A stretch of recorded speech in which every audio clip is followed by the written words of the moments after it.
Olá, boa tarde. Eu sou Enoque Mansur do canal Reação em Cadeia. Estou aqui hoje na UF com o professor Fernando Pena, que já vai estar aqui apresentado. Mas antes eu queria mostrar para alguns seguidores do canal e algumas pessoas que comentam nos vídeos que eu ponho no canal, com relação ao financiamento que o canal recebe, a superprodução do canal. E está aqui para vocês a superprodução do canal Reação em Cadeia. Olha só que maravilha. Cadê a produção, por favor? Os figurinistas, maquiadores, galera toda aí, ó, tá vendo? Super produção do canal Reação em Cadeia, é isso aí.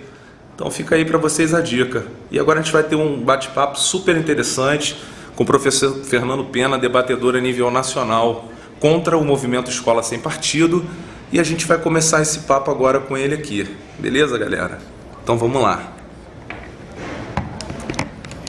Olá, eu sou Enoque Mansur, canal Reação em Cadeia. Estou aqui com o professor Fernando Pena, professor aqui da Faculdade de Educação da UF. E hoje nós vamos conversar um pouco sobre o movimento Escola Sem Partido, sobre as contrapropostas a esse movimento, sobre educação, sobre identidade de gênero. E eu gostaria que o professor Fernando Pena pudesse fazer a própria apresentação aqui para vocês. Bom, Enoque, obrigado pelo convite para conversar aqui com você. Você já me apresentou um pouquinho, meu nome é Fernando Pena, sou professor aqui da Faculdade de Educação. Venho há 2 anos discutindo, desde o surgimento do primeiro projeto de lei Escola Sem Partido, venho discutindo o projeto, acabei me tornando uma das principais pessoas a debater, a fazer a posição contrária, né, a crítica ao projeto. Nesses 2 anos nós criamos um movimento chamado Professores contra Escola Sem Partido, que tem uma página de Facebook, já está chegando aí super curtida, isso, 65 mil pessoas. E nós criamos no dia 29 do mês passado, de junho, nós fundamos uma associação chamada Movimento Educação Democrática, que tem a pretensão de articular pessoas do Brasil inteiro que estão na luta aí, na tentativa de defender a discussão do gênero nas escolas, garantir a liberdade de expressão dos professores e principalmente uma educação democrática. Lembrando que o canal Reação em Cadeia e o Enoque Mansur apoiam o movimento Educação Democrática, não só apoiam o movimento, como também são um dos sócios fundadores do movimento. Então a gente está aqui nessa luta junto para somar contra esse projeto abominável que destrói a educação brasileira, pública principalmente, e também a nível municipal aqui em Niterói. Então, professor, eu gostaria de começar fazendo uma pergunta para o senhor. O senhor tem a dizer para esses pequenos grupos que colocam essa questão do projeto Escola Sem Partido somente como uma colagem de cartazes nas salas de aula, nos corredores, nas salas dos professores? O que você tem a dizer a respeito disso? O que você pensa sobre isso? Eu acho que essa é uma das maiores falácias que já estou acostumado a ouvir, né? Então, o defensor do projeto vai dizer: o projeto não quer nada além de afixar um cartaz na sala de aula para informar o aluno dos seus direitos. É falacioso. Eu estou aqui com um projeto, a gente pode usar como referência, por exemplo, o PL 867 de 2015, que é o que tramita na Câmara dos Deputados. Vou dar um exemplo. Então, é só o cartaz? Eu digo que não, e eu provo. Está aqui, artigo 7º do projeto. As secretarias de educação contarão com um canal de comunicação destinado ao recebimento de reclamações relacionadas ao descumprimento dessa lei, assegurado o anonimato. Então está propondo aqui a criação de um canal anônimo entre alunos e a secretaria, algo que, regra geral, não existe. É o disque denúncia do professor. Exatamente. E mais do que isso, estimula essa ideia de que o aluno deve gravar os professores para denunciá-los, né? Eu sempre digo, a escola já é equipada para lidar com isso. Quando um aluno tem um problema, não concorda com o professor, ele pode falar com o próprio professor. Se o professor for uma pessoa autoritária, tem outros professores na escola, e a direção, e outros colegas, e as famílias. Então a própria escola tem como lidar com essas situações. Mas o que se estimula aqui é que não haja o diálogo. Você escutou algo que você discorda, não converse com o professor, denuncia ele anonimamente. Então esse é um ponto. Além disso, tem o projeto que propõe proibições que elas são inconstitucionais e elas são absurdas do ponto de vista da educação. Então, por exemplo, aqui outro exemplo. Artigo 3º. São vedadas em sala de aula a prática de doutrinação política ideológica. O que é doutrinação política ideológica? Absolutamente nenhum momento do projeto eles definem o que seria isso. Então, como proibir uma prática sem definir claramente? O que eles estão chamando de doutrinação? Tudo pode ser doutrinação, fica muito vago. Como eles defendem, inclusive, que o professor não é educador, então muito do que para nós é parte da tarefa do professor, da sua tarefa educacional, para eles pode ser considerado doutrinação. Então isso teria que estar claramente definido aqui, mas não está, e esses são os elementos apontados em constitucionalidade do projeto. E só para fechar, continua esse mesmo artigo então. Também são vedadas em sala de aula a veiculação de conteúdos ou a realização de atividades que possam estar em conflito com as convicções religiosas ou morais dos pais ou responsáveis pelos estudantes. Qualquer um que já pisou numa sala de aula sabe que se essa proibição for colocada em prática, o professor ele não pode falar de absolutamente mais nada. Porque na sala de aula nós temos 30, 40, 50, 60 alunos, cada um vindo das mais diferentes famílias e cada um com seus valores. Se o professor não puder citar algo que possa contradizer, cada uma dessas famílias ele não vai poder discutir mais nada. Então dizer que o projeto não cria nada de novo além do cartaz, acredito que a gente refutou esse argumento. Um segundo ponto importante sobre isso, e aí eu vou então ao próprio cartaz. O cartaz então está anexado ao projeto e aí, o tipo do cartaz que eles dizem que é fixar seria os deveres do professor.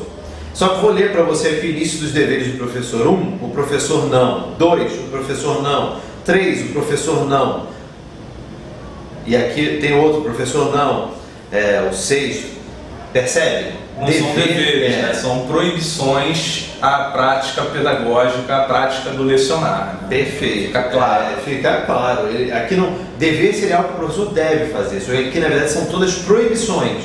Então, eu já fiz essa provocação até para o advogado Miguel Najib, que é o criador do movimento, que ele deveria mudar o nome para proibições. Ele não gostou um pouquinho, né? Ele ficou aborrecido comigo, mas eu vou ler uma só para você ter ideia. O que eu digo é que são proibições, e mais que isso, são proibições formuladas de uma maneira muito tendenciosa. Vou ler para vocês aqui a terceira proibição do professor, que é esse cartaz. O professor não fará propaganda político-partidária. Até aqui, estou de acordo. Todos estão de acordo. Sala de aula não é um espaço para que o professor faça propaganda pelo partido X. Então, até aqui tudo bem. Mas olha a continuação. Nem incitará seus alunos a participar de manifestações, atos públicos e passeatas.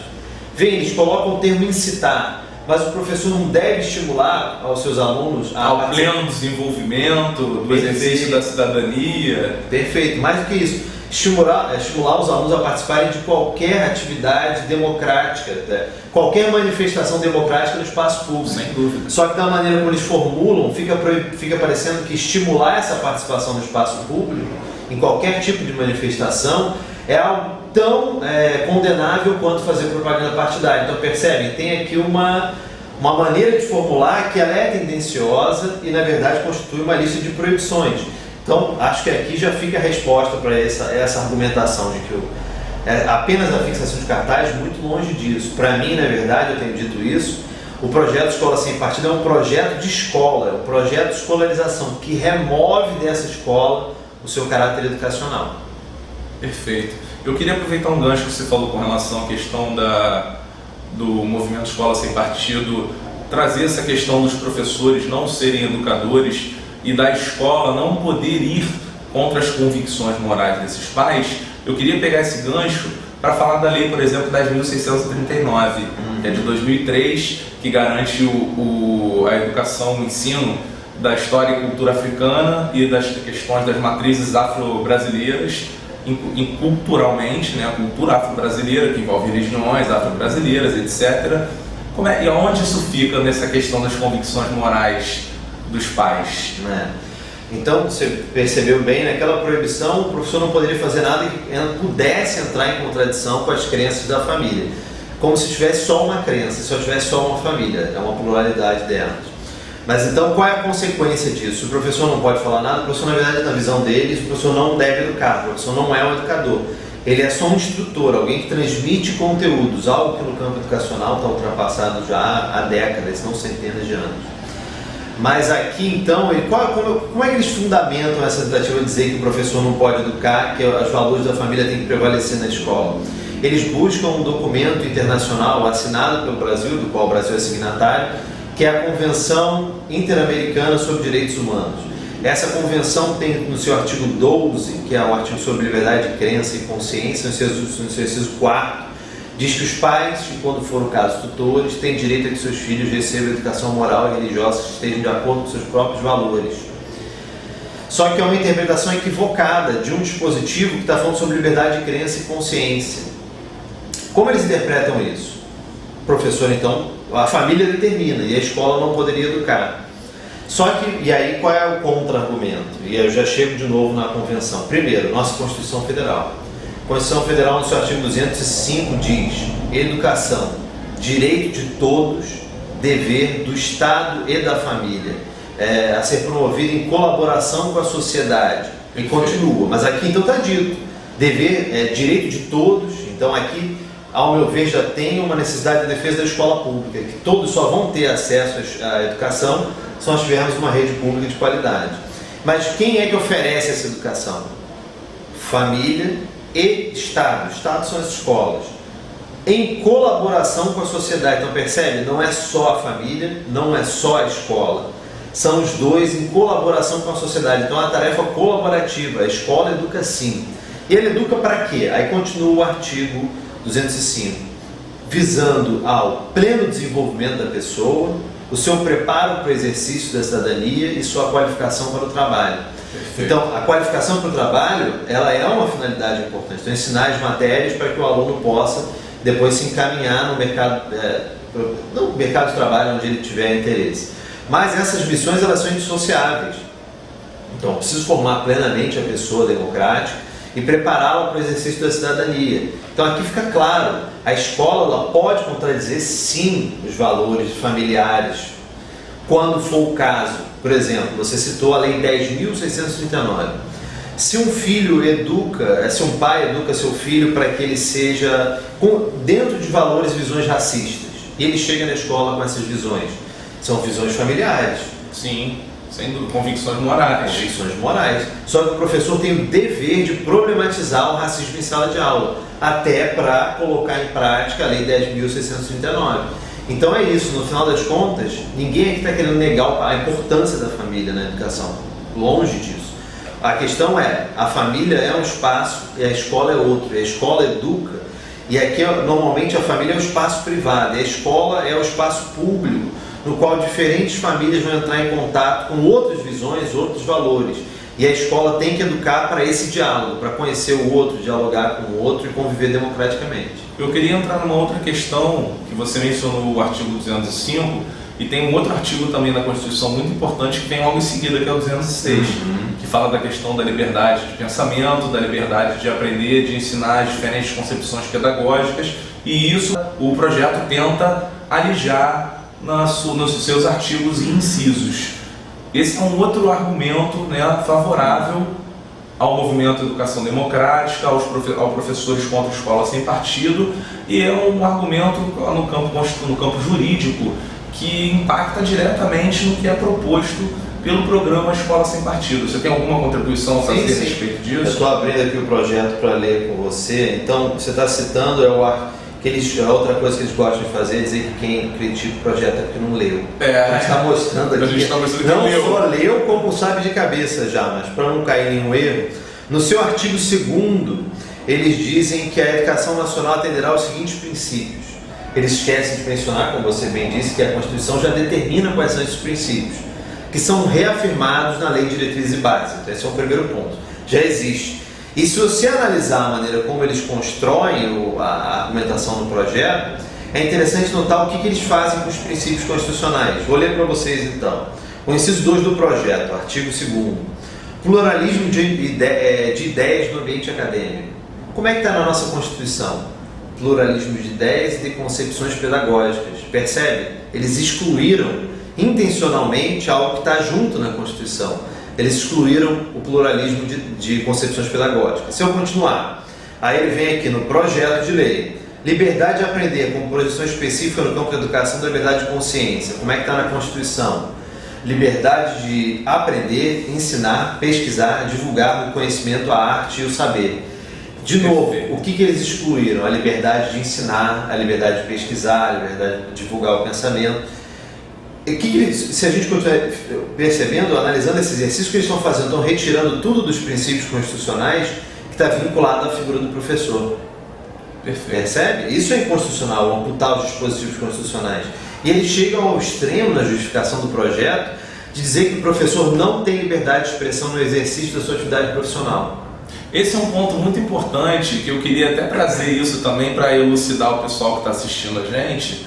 O seguinte, se o professor não tem liberdade de expressão no seu exercício da função porque ele tem a audiência cativa do educando, por que não um advogado tem liberdade de expressão se quando ele está no seu escritório de advocacia com o seu suposto cliente ali, ele também está em audiência cativa daquele cliente? Então ele também não pode exercer sua liberdade de expressão, ou um médico, ou um engenheiro, ou até um vendedor de uma empresa que tem audiência cativa do seu cliente quando faz visitas externas, também não poderia externar a sua liberdade de expressão? Como é que fica isso na questão do professor, que é um argumento que o pseudo-doutor Miguel Najib fala bastante, que o professor não tem liberdade de expressão em sala de aula?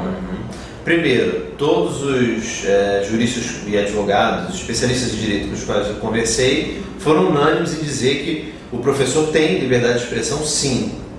Todo mundo tem em todos os momentos da sua vida, mas essa liberdade de expressão, a liberdade de expressão não quer dizer que você pode falar qualquer coisa, é muito mais do que isso. E ela tem limitações. Você não é minha audiência cativa aqui, mas eu não posso te ofender, eu não posso agredir fisicamente, eu não posso denegrir a imagem de outra pessoa, né, desqualificar alguém.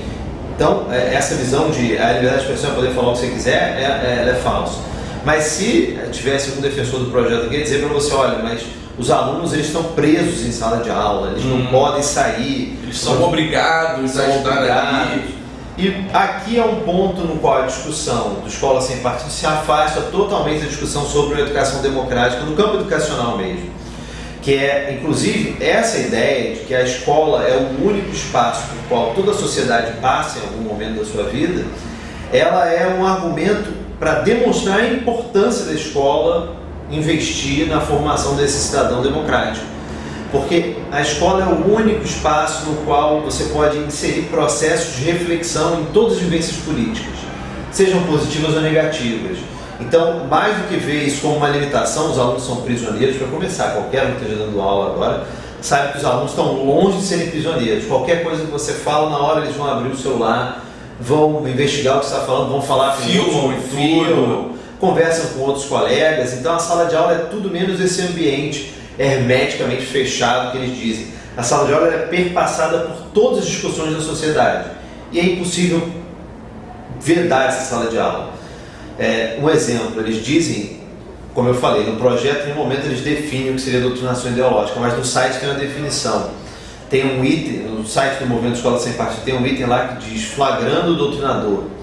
E aí é uma lista que o aluno deve ficar atento para reconhecer esse professor. Primeiro critério, você pode estar sendo vítima de doutrinação ideológica quando o seu professor se desvia frequentemente da matéria objeto da disciplina para falar de assuntos relacionados ao noticiário político internacional. Falar sobre a realidade do aluno é um princípio educacional estabelecido para tornar o ensino de qualquer disciplina significativo. Mas é isso, eles tentam fechar essa sala de aula como se fosse possível. Eu digo que não, ela é perpassada por todas as questões da sociedade e esse é o potencial da sala de aula.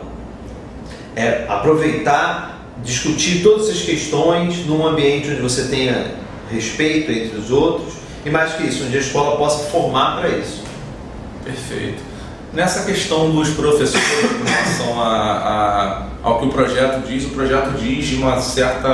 deixa uma certa obviedade quanto à linha de pensamento que ele segue, de que os professores não são educadores, né? E de que a educação pertence simplesmente aos pais. Meus filhos, minhas regras, né? Seria vulgarmente falar dessa maneira, né? O que você pensa sobre isso? Então, até retomando um ponto que nós já conversamos antes, o que eles usam para sustentar o projeto Escola Sem Partido como base? Eles usam a Convenção Interamericana sobre Direitos Humanos. O que eles esquecem de dizer é que essa convenção, que é um documento da década de 60, ela já tem uma série de protocolos que complementam a convenção em diferentes aspectos. Um desses protocolos é o Protocolo de São Salvador, que é um protocolo que fala sobre a questão educacional e outros serviços sociais, direitos sociais e econômicos. E lá, no seu artigo 13º, tem um específico que fala sobre o direito à educação. E nesse artigo ele diz, reafirma tudo isso que nós conversamos, que a escola deve formar para o diálogo, deve formar para o combate à desigualdade, para a transformação da sociedade. E aí ele diz, então, frente a esses princípios, respeitando esses princípios, o pai tem direito a escolher uma educação que de acordo com seus valores. Mas o pai não tem direito de dizer, eu não quero que meu filho seja educado para dialogar com a diferença. Ainda mais na escola pública, que é laica. Perfeito. E gratuita. Um aluno ele não pode se negar, você não quero aprender esse elemento da cultura afro-brasileira, porque isso vai contra as minhas convicções. O professor ele não pode coagir o aluno para ele abandonar ou para ele manter suas crenças. Ele não pode fazer isso. Mas ao mesmo tempo, então ele não pode obrigar o aluno a crer e deixar de crer em nada. Mas ao mesmo tempo o aluno não pode se negar a dialogar com outras culturas, como por exemplo que você citou, a cultura afro-brasileira. Ele não pode, alegando que ele está na escola pública, então ele tem que aprender a dialogar com a diferença e com outros valores. Sem dúvida. E a escola forma para isso. Esse é o mote de uma educação democrática, é por isso que a gente defende que a escola seja esse espaço de não só de transmissão de conteúdo, como se existisse isso, né? Nós falamos hoje em construção de conhecimento, mas uma construção de conhecimento indissociável de uma formação para a cidadania e uma formação plena dos jovens e das crianças. E principalmente uma construção de conhecimento coletiva, que envolve, né, todo mundo, educandos e educadores, né, e sociedade. Não existe um conhecimento pronto que você vai na escola e distribui. É algo que você constrói nesse diálogo com a realidade do aluno, com a realidade da escola, com as diferentes culturas, valores que estão dentro da sala de aula. É algo construído cotidianamente. É como Paulo Freire diria, né? Nós nos construímos na relação com o outro, né? Perfeito. Eu queria até só para o pessoal que está assistindo, o artigo 13º, que foi mencionado no Protocolo de São Salvador, os incisos, para vocês verem na íntegra, porque são longos os incisos, é o inciso 2 e o inciso 4º do Protocolo de São Salvador, que foram esses que a gente tratou aqui nesse diálogo.